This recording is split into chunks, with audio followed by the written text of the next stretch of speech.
Il y a quelque chose de vertigineux dans les recherches actuelles sur la pensée. 98% de nos pensées ne nous appartiennent pas. Seulement 2% viennent d'une expérience que vous avez réellement vécue, intégrée et validée. Le reste, c'est un bruit de fond qui tourne en boucle, qui vient d'ailleurs, de très loin parfois. Nous baignons en permanence dans un champ électromagnétique collectif. Un champ nourri par des millions de peurs, de croyances, de doutes partagés depuis des millénaires et ce que certaines traditions appellent les égrégores. Ces formes pensées collectives auxquelles nous sommes rattachés, nous le sommes sans même le savoir.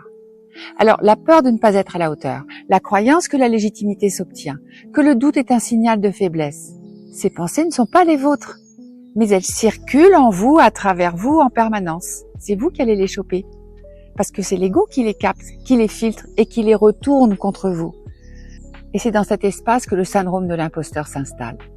Alors une intuition naît, une direction apparaît, une évidence, quelque chose de profond, et presque aussitôt, l'ego va prendre le relais.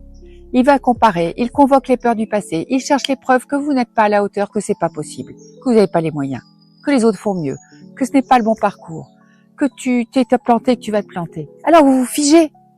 C'est exactement l'objectif de l'ego. Le syndrome de l'imposteur est l'outil principal que l'ego utilise pour vous sortir de votre plan de vie et vous maintenir en zone de confort.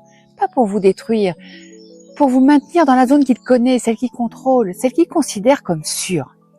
Notre société, elle a construit un système de légitimité très lisible. Les diplômes, les titres, les années d'expérience. La vraie légitimité n'est pas dans un parchemin.